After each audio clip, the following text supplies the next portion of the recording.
졸려. 빨리 하자. 자, 행성은 8개 행성이 있는데 그 8개 행성을 분류를 하는 방법이야. 네. 첫 번째 방법은 내행성과 외행성으로 분류하는데 봐봐. 다른 거 없습니다. 지구를 기준으로 했을 때 지구 안쪽 궤도를 도는 게 내행성. 지구 바깥쪽 궤도를 도는 것들을 외행성이라고 불러주는 거야. 안에 있는 행성, 밖에 있는 행성. 그죠? 엄청난 순발력 아니야? 마크 같다. 그죠? 안에 있는 행성, 밖에 있는 행성. 그죠? 이렇게 분류하는 첫 번째 분류 방법이고, 두 번째 분류 방법은 지구형 행성, 지구를 기준으로 암석으로 된 모든 행성을 지구형 행성으로 분류를 하고, 기체로 되어 있는 행성들을 목성형 행성으로 분류하는 방법. 두 가지 분류 방법이 있는 겁니다. 네. 자, 근데 여기 이렇게 나와 있는 지구형과 목성의 특징 우리 다 알고 있어요. 정리할게요. 네. 지구형 행성은 질량이 작아요. 그죠? 네. 반지름 크게 작죠? 네. 위성도 적거나 없죠? 네. 질량이 작으니까. 고리도 없죠? 네. 표면 상태 암석이죠? 네. 그죠? 이제 뭐만 알면 돼요? 밀도만 알면 돼요. 밀도. 자, 우리 밀도가 큰 게 지구형이고 밀도가 작은 게 목성형인데 밀도가 너무너무 작아서 물 위에 뜨기까지 한 녀석이 아까 토성이었거든. 밀도에 대한 공식, 처음 들어요? 밀도는 공식이 부피분의 질량이에요. 자, 지구형 행성을 얘기해줄게. 지구형 행성은 질량이 작아. 그치? 밀도 작아야 되는 거 아니야? 근데 부피가 더 작아. 그래서 밀도는 상대적으로 큰 겁니다. 이해됐어요? 근데 가벼우면 저희가 들 수 있어요. 무슨 무슨 소리야? 그건 안 돼요. 그 정도는 아닙니다. 그 정도는 아니에요. 우리가 든다 못 든다는 밀도가 아니라 그냥 그 무게의 개념이기 때문에 그거는 달라요. 자, 그 다음에 이 목성형 행성은 봐봐. 행성은 질량 크죠? 반지름도 엄청 커요. 위성 많죠? 그 다음에 고리도 있습니다. 다 있어요. 표면 상태가 단단한 표면이 없어. 다 기체니까. 그죠? 자, 밀도인데 이제 밀도, 평균 밀도가 작다. 왜 작은 거 봐. 근데 질량이 엄청 커요. 그럼 밀도가 엄청 커야 될 거 아니야. 근데 부피가 더 커. 그죠? 어떻게 되겠어? 밀도는 작아지겠죠? 분모가 엄청 크니까 밀도는 작아지는 거야. 그래서 밀도가 작다라는 말을 이해해주면 됩니다. 됐죠? 시험 문제 이렇게 나옵니다. 자, 이렇게 나와서 자, 이게 지구형이나 목성형을 안 주고 A 행성, B 행성 주고요. A 행성이 뭐냐고 물어봅니다. 뭐야? 반지름이 작아. 질량도 작네, 뭐죠? 지구형이죠. 반지름이 커.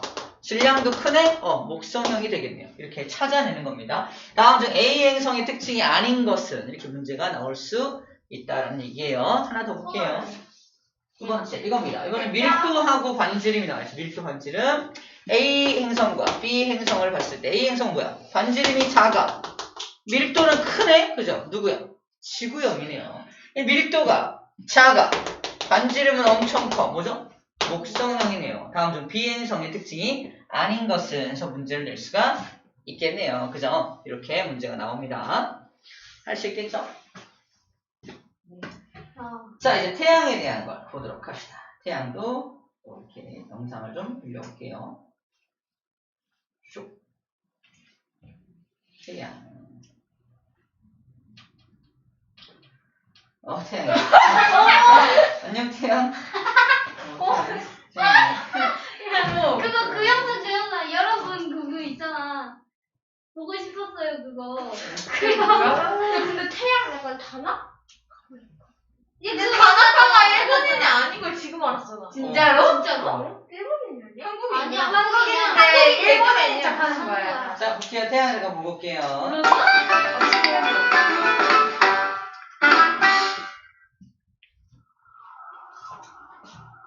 마지막 남은 한 줄기 잎이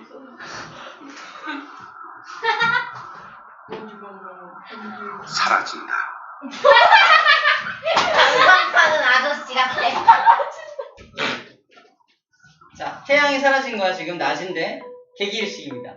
하늘에 완전히 가려진 태양의 모습이다. 그때 여기 나온 거 보이고? 우와 예, 작은 완전히 불꽃은 가렸지만 태양의 실제 크기는 대기가 보여. 지구보다 대기 더 쪽이 크다. 보여. 태양의 대기가 보이는 거야. 표면은 가렸지만 대기는 못 가린 거야. 저런 카메라를 어떻게 찍어? 찍혀요. 카메라 찍힙니다. 대기일시대 쓸 수 있어요. 어두울 때. 홍염은 가스 덩어리로 우주를 향해 치솟아 쌀알문이고 이게 홍염이야. 만져보고 싶다. 홍염. 디젤. 너가. 가벼워요. 액체. 그냥 에너지가 푹 솟아 올라오는 거예요. 희게 빛나는 것은 코로나. 태양. 이름 누가 지었냐? 그러니까 에너지. 평소엔 태양 표면의 빛에 가려 볼 수 없다. 오직 개기일식 때만 관측할 수 있는 코로나.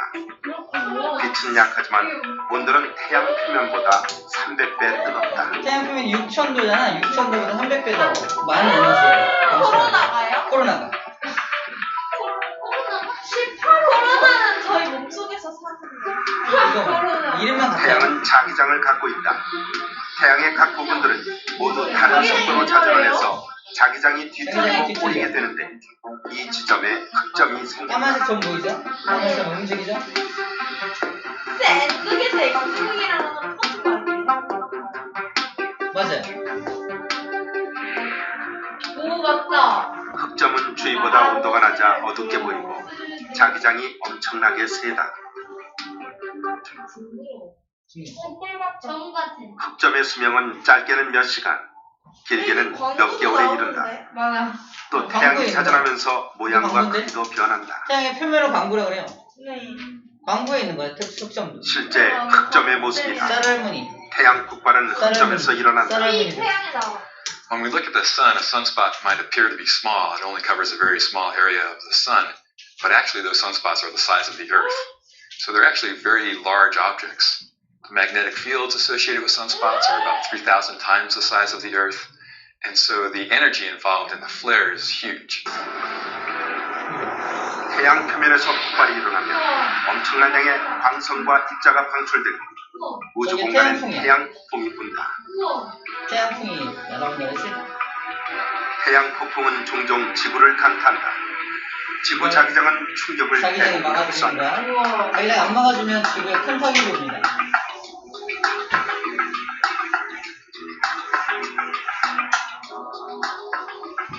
자기장이 미처 흡수하지 못한 고에너지 입자들은 인공위성들의 기능을 마비시킬 수 있다. 그럴 수 있어요.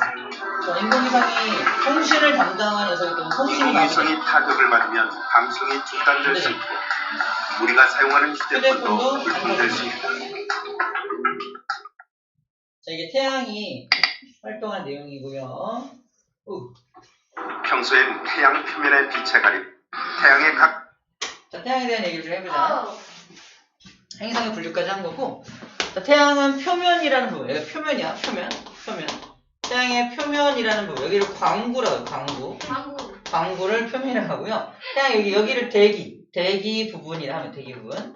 처음으로 나오는 문제는 뭐냐면, 다음 현상은 표면에서 나타나는 현상이냐, 대기에서 나타나는 현상이냐, 이걸 구분하는 게 첫 번째 문제로 나옵니다. 책에 보면은, 봐봐요. 이렇게 나와 있어요.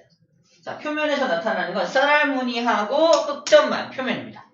쌀알무늬하고 이게 흑점이 표면, 광구에서 나타나는 현상이고요. 나머지 코로나, 홍염 이런 것들은 플레어 이런 것들은 전부 다 대기에서 나타나는 현상이에요. 봐봐.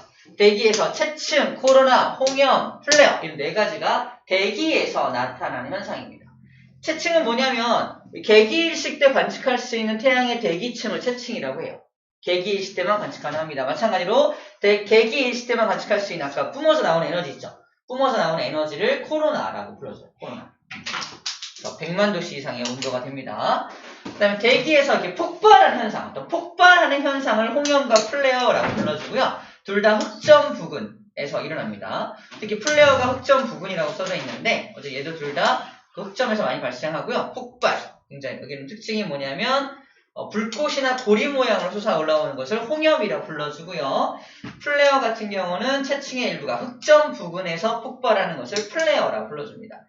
거의 비슷한데 고리 모양이 나타나면 홍염이구나, 이게 뻥 흑점 주변에서 뭔가 폭발이 일어나면은 플레어구나라고 그냥 구분만 조금 해주면 될 것 같아요. 자, 마지막 내용은 흑점입니다. 흑점. 흑점이 아까 이동하는 거 맞죠?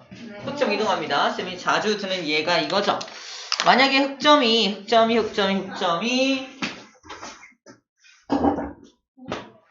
예? 왜? 아. 누가 왔어? X 같대요, X. 맛있겠다. 뭐 먹었다고? 복코드? 아, 너무 많이 먹으면 물려. 물려. 근데 그거 쌤 뭐 하세요? 아, 그- 피아노. 이게 태양의 표면이야. 에? 빨간 점 네. 아닌 것 같은데. 보이나요? 뭐예요? 만약에 이게 홍염이야, 홍염. 홍염이 아니야. 이게 흑점이야, 흑점. 흑점 표현한 거야. 만약에 태양이 고체라면 네. 거기 생긴 흑점은 같은 속도로 이동해야 돼. 보이나요? 같은 네. 속도로 이동해야 돼. 맞죠? 같은 속도로 이동을 못 하잖아요. 왜? 같은 속도 아니야? 이렇게 봐봐. 돌아가는 속도가 같잖아. 다른데요? 다르다고? 뭔 소리야? 어떻게 다를 수 있지? 이게 어떻게 다를 수 있지? 같이 돌아가는 거 아니야? 같이? 같이 오른 돌아가는 거 맨 아니야? 밑에 게 제일 빨리 없어. 아니, 얘가 정말 빨리 거고. 점 크기가 이 달라서. 점의 이동 속도를 물어보는 거야, 지금? 이걸 뭐 세부적으로 비교하라는 게 아니라 전체적인. 고체라면 같이 움직일 거라는 거야. 고체라면 같이 이동할 거야, 같이. 액체면 근데 따로 그쵸. 액체나 기체라면 유동성이 있기 때문에 따로따로 움직일 거란 얘기야. 봐봐. 맨 위에 있는 흑점이 여기 있다가 여기 있다가 여기 있다가 봤죠? 그러니까 여기서부터 하나, 둘, 셋 요만큼밖에 이동 안 했죠? 네. 여기까지. 그죠? 그때 동안 여기 있는 흑점 어때요? 여기 갔다가 여기까지 가죠. 흑점 이동 속도가 어때요? 빨라요. 빠르네요. 엄청 빠르네요. 중심부가. 위치가 다 다른데요? 다르다고? 이동 거리를 보면 돼. 같은 시간 동안 얼마나 많이 이동했냐. 여기서부터 여기까지니까 이만큼 이동했네요. 얘는. 그죠? 보이죠? 네. 근데 얘 같은 경우는 여기까지만 이동했잖아. 이동 거리가 다르잖아. 네. 같은 시간 동안 이동한 거리가 달라. 6일 후에. 그죠? 네. 이동 거리가 다르다는 건 속도가 다르다는 겁니다. 같은 속도로 간다면서. 아니, 고체일 때. 태양이, 잘 들어. 태양이 만약에 고체라면 같은 속도로 가겠지. 저거는 고체예요? 그러니까 그 얘기하는 거야. 진짜. 같은 속도로 간다면 고체겠지만, 근데 기체는 같은 속도로 갈 수가 없잖아요. 그러니까 얘가 기체라는 얘기야. 네. 흑점의 이동 속도가 다른 것으로 보아서 태양은 고체가 아니구나 그 얘기를 하고 싶은 거야. 액체일 수도 있지 않을까요? 근데 액체는 아닙니다. 액체는 아니고 기체예요, 기체. 근데 기체예요? 기체는 눈에 기체입니다. 보이지 않는데요. 근데 태양이 있어요. 굉장히 밀도가 있게 모여 있어. 기체들이 잔뜩 모여 있는 거야. 목성도에 기체들이 모인 거잖아. 굉장히 기체가 굉장히 많이 모여 있는 곳은 눈에 보일 수 있습니다. 그래서 눈에 보이고 있는 모습이라고 보면 되겠어요. 자, 흑점의 이동 속도가 다른 것을 통해서 뭘 알 수 있다? 태양은 기체 상태구나 라는 걸 알 수 있어요. 뭐 다른 증거들도 있겠죠. 액체가 아니라 기체라는 다른 증거들도 있어서 다 조합해 보니까 태양은 기체다 라는 걸 알 수가 있는 겁니다. 자, 그리고 쌀알무늬가 생성되는 이유는 바로 이런 겁니다. 밑에서 에너지가 뿜어서 나오면 그게 뿜어 나오는 게 이렇게 모양을 만들어내는 거야. 이게 쌀알무늬가 나타나는 이유가 아래에서 에너지가 뿜어 나올 때 쌀알무늬가 생성된다. 그 얘기를 하고 있는 겁니다. 잠깐 넘겨봐요. 태양 마무리할게요. 자, 태양에 이렇게 흑점이 많아지기도 하고 적어지기도 하거든요. 자, 이게 11년마다 많은 시기, 극대기, 태양에 흑점이 많아지는 이 주기가 어느 정도냐면 11년을 주기로 많아집니다. 또 많아져. 흑점이 많아진다는 건 자기장의 변화가 매우 심하다는 얘기잖아. 그러면 태양의 활동이 너무너무 심하다는 거고 그때 태양에서 발생되는 태양풍 같은 게 어마어마하게 지구로 날아올 수가 있게 됩니다. 그럼 지구에는 아까 영상에서 봤듯이 무슨 일이 벌어져? 인공위성이 부서지거나 또 여러 가지 핸드폰이 잘 안 되거나 통신이 안 되거나 카카오톡이 아마 안 될 때. 그럴 수도 있겠죠. 그런 문제점들이 생겨나게 될 겁니다. 맞아. 그래서 이런 문제점이 나타나는 거야. 자, 태양에서 나타나는 현상. 태양에서 자기장이 강해서 흑점수가 많아지거나 코로나의 크기가 커지거나 너무 밝아지거나 또는 홍염이나 플레어가 매우 자주 발생하거나 태양풍이 강해질 경우에는 지구에 요딴 일들이 생겨난다는 겁니다. 오로라가 엄청나게 더 넓은 지역에 생겨날 수가 있을 거고요. 자기 폭풍이 발생할 수 있습니다. 자기 폭풍 확 몰아치는 거예요. 장거리 무선 통신이 두절된 현상, 밑줄자, 그걸 델린저 현상이라고 해요. 델린저 현상이 뭐냐면 무선 통신 장애, 장거리 무선 통신이 안 되는 통신 두절, 통신이 잘 안 되는 현상을 델린저 현상이라고 불러줍니다. 선생님, 근데 우리나라에서는 쓰는 LG 플러스랑 SKT, 아니, 그럼 KT랑 SKT 같은 거 쓰잖아요. 다른 나라는 그 통신사 못 써요? 달라요. 뭐 ANT인가? 미국이 ANT인가? 이런 이게 통신회사 이름이야. ANT. 우리나라 SK나 LG 같은 회사입니다. ANT. 중국도 있었는데 까먹었다. 아무튼 미국은 ANT를 써요. 다 나라마다 이런 통신사가 따로따로 있어요. 인공위성이 고장날 수 있겠죠. 그 다음에 송전시설도 이렇게 전기를 보내주고 받는 이런 시설인데 이 전기가 자기장에 되게 민감하거든. 그래서 전기시설이 고장날 수 있다는 얘기를 하고 있는 거야. 그 다음에 인공위성이 고장나니까 당연히 GPS도 고장이 날 수가 있겠죠. 이런 거 고장날 수 있다는 얘기고요. 비행기가 북극 항로 쪽을 운행할 때 불가능하게 거기를 운행할 수가 없습니다. 봐봐. 오로라랑 관련돼 있는 건데 태양풍이 날아올 때 어디에 많이 쏠리냐면은 지구의 양극, 북극과 남극 쪽에 많이 쏠려요. 그래서 오로라가 북극 근처, 남극 근처에만 발생되는 이유가 바로 태양풍이 그쪽에 쏠리기 때문인데 내가 비행기를 타고 북극 근처를 간다 어떨까? 그 태양풍의 영향을 받을 수가 있겠지. 추락할 수 있습니다. 조심해야 돼요. 그 얘기하는 겁니다. 그래서 북극 항로 근처로는 운항이 불가능할 수도 있다. 그 얘기를 해주고 있는 거야. 우주비행사나 비행기 승객이 방사선에 노출될 수 있다. 우주에서 날아온 그 태양풍이 방사능 물질이에요. 방사능 물질에 노출될 수 있다. 그런 얘기를 하는 겁니다. 그럼 안 돼요? 방사능에 노출되면은 우리가 암에 걸리거나 죽게 돼요. 방사능은 우리 굉장히 고에너지 입자라서 우리 피부에 암을 일으킬 수 있습니다. 빙하우스에서 방사선 노출돼서 죽잖아. 일본도 방사선 노출 많이 되잖아. 방사선 노출 많이 되죠. 자, 마지막 내용은 천체망원경입니다. 천체망원경도 마저 설명을 할게요. 봐봐. 천체망원경은 요단식으로 생겼어요. 요단 생겼습니다. 이쁘죠? 네. 비쌉니다. 비싸요. 네, 체크할 건 뭐냐면 렌즈가 2개예요. 대물 렌즈가 있고요. 여기에 저반 렌즈가 2개 있습니다. 렌즈의 기능이 뭐냐? 당연히 물체를 확대하는 거 아닌가요? 아니야! 잘 들어. 대물 렌즈는 그냥 모아주는 역할만 해요. 모아준다. 그리고 확대하는 건 얘가 확대합니다. 자, 잘 들어. 이 대물 렌즈는 빛을 모아주기만 하고요. 이렇게 빛을 이렇게 빨아들여주기만 하는 거고, 그걸 이제 확대해서 잘 보이게 해주는 건 얘라는 겁니다. 이해돼요? 그래서 모아주기 때문에 대물 렌즈가 크면 클수록 더 많은 빛을 모을 수 있을 거 아니야? 그래서 우리가 천문대 같은 데 가면은 이 렌즈가 이만한 렌즈를 써서, 맨 앞에 렌즈가 이만하고, 우리가 관찰하는데 이만하잖아? 그 이유가 앞에는 커야 더 많은 빛을 모을 수 있기 때문에 그래요. 자, 시험 문제 뭐라고 우리 낚시를 하냐? 대물 렌즈가 확대한 빛을 저반 렌즈가 또 한 번 확대한다. 이딴 식으로 문제를 내요. 이게 틀렸다는 겁니다. 확대하는 게 아니라는 얘기야. 네. 확대시키지 않습니다. 절대 확대하는 게 아닙니다. 확대하는 게 아니에요. 대물 렌즈 확대를 못해요. 자, 그 다음에 여기서 모은 빛을 여기를 이렇게 보내줄 거 아니야? 빛이 통과하는 요 통을 경통이라고 불러줍니다. 경통. 그냥 빛이 통과하는 곳을 경통이라고 불러주는 거예요. 통과하는 곳이고요. 자, 그 다음에 이걸 받치고 있는 대를 가대라고 불러주고 삼각대라고 불러줍니다. 삼각대가 이게 받친 이게 삼각대가 이거고 삼각대 위에다가 설치해 놓은 요게 가대인데 원하는 방향으로 경통을 움직이게 하는 그것을 가대라고 합니다. 가대. 그게 쉽게 넘어지면 안 되기 때문에 균형추를 달아놔가지고 잘 넘어지지 않게 균형을 맞춰주는 거예요.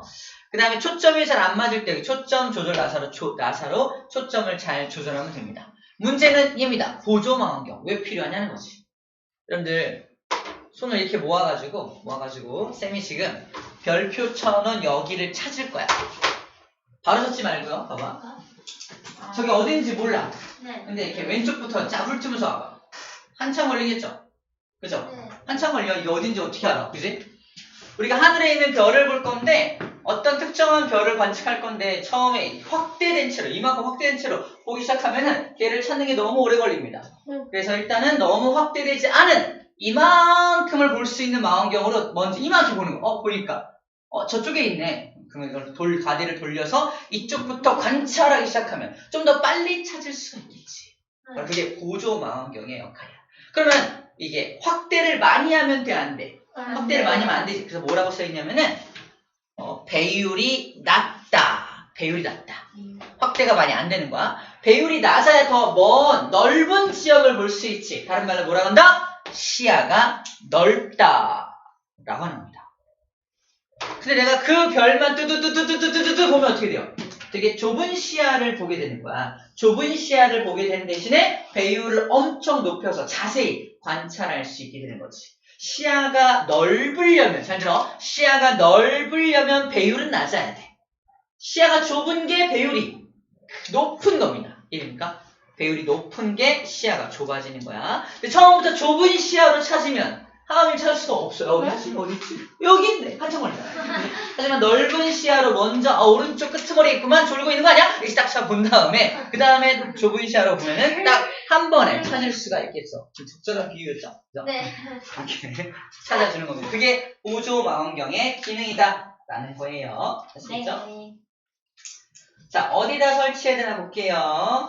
이렇게 주위가 트여있고 주변에 불빛이 없어야 돼. 주변이 되게 밝으면 별이 잘 안 보이죠. 그죠? 네. 어두운 곳에서 해야 한다는 거고요. 평평한 곳에 설치해야 되고요. 보조망원경으로 먼저 찾아야 될 천체를 먼저 찾아요. 그래서 중앙에 딱 가대로 위치해서 배치를 딱 시킨 다음에 그 다음에 저반 렌즈로 보면서 초점 맞춥니다.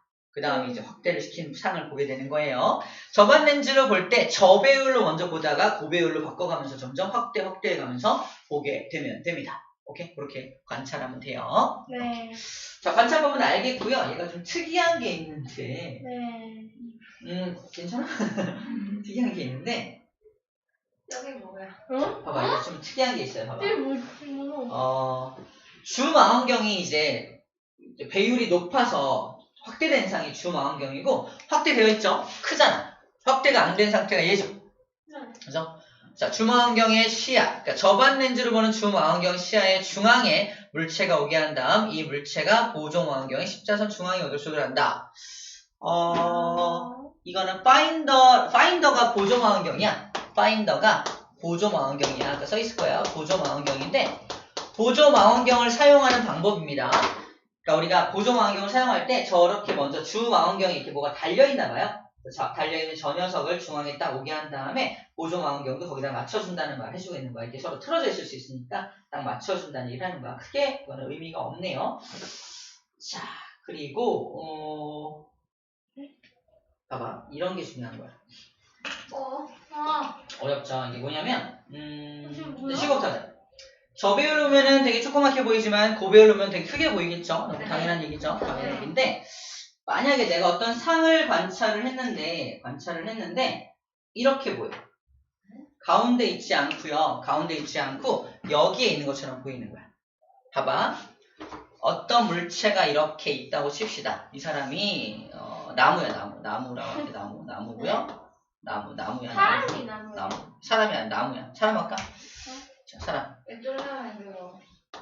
사람인데. 전기할 때 사람인데. 그랬던 그. 오른손은 올리고 왼손은 내렸어요. 그죠? 손이. 근데 이거를 망원경으로 보게 되면 어떻게 보이냐면은 웃기겠다. 봐봐, 잘 봐. 보게 되면은 이 사람의 오른쪽은 망원경에 들어가면은 왼쪽으로 이렇게 오게 됩니다.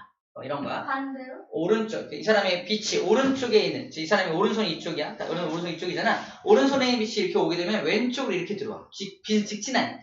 네. 빛은 직진하니까 왼쪽으로 들어오게 되고요. 왼손의 빛은 오른쪽으로 들어옵니다. 다시 말해서 좌우가 얘도 바뀌어요. 좌우가 바뀝니다. 그 다음에 위에서 오는 빛은 이렇게 들어갈 테니까 위아래도 바뀌겠죠.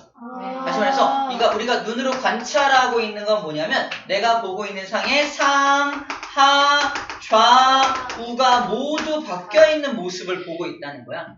그래서 실제로 내가 이 녀석이 여기 있어. 눈에 보일 때 여기 있다? 여기 있으면 어디로 움직여야겠어? 여기. 왠지 왼쪽 위에 있으니까 우리가 보고 있는 왼쪽 위에 있으니까 가운데로 당겨야 될 거 아니야. 가운데로 당겨야 되니까 이거를 내가 이 경통을 가대를 조절해 가지고 이걸 오른쪽 밑으로 당기면 될 것 같지 않아? 네. 그러면 이게 이 물체가 움직이는 게 아니라 내가 보고 있는 망원경으로 움직이는 거잖아. 더 멀어지지 않을까? 더 멀어지지 않을까요? 자, 그래서 상하 좌우가 바뀌어 보인다. 체크 먼저 할게요. 상하 좌우가 다 바뀌어 보이기 때문에 대상을 중앙으로 움직이게 하려면 오히려 반대 방향으로 조정을 해야 한다는 거야. 다시 말해서 오고자, 움직이고자 하는 방향이 A 방향이라고 한다면 반대 방향, B 방향으로 조정을 해야 한다라고 되어 있습니다. 자, 이거는 어떻게 보면 좋을까? 실제 위치 보조 환경이니까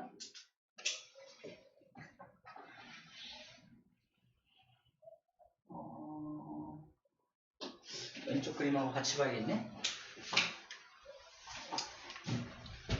자, 이 물체가 있는 실제 위치가 여기야. 봐봐, 실제 위치가 여기야. 그럼 중앙으로 이렇게 옮겨야 되니까 A 방향으로 움직여야겠지. 하지만 상하 좌우가 바뀌기 때문에 A 방향이 아닌 상하 좌우가 바뀌었다는 거. 좌우 바뀌니까 여기고 상하 바뀌면 여기죠. 그래서 내가 움직이고자 하는 방향이 정반대 방향으로 움직여줘야 가운데로 움직여 간다는 얘기를 하는 거예요.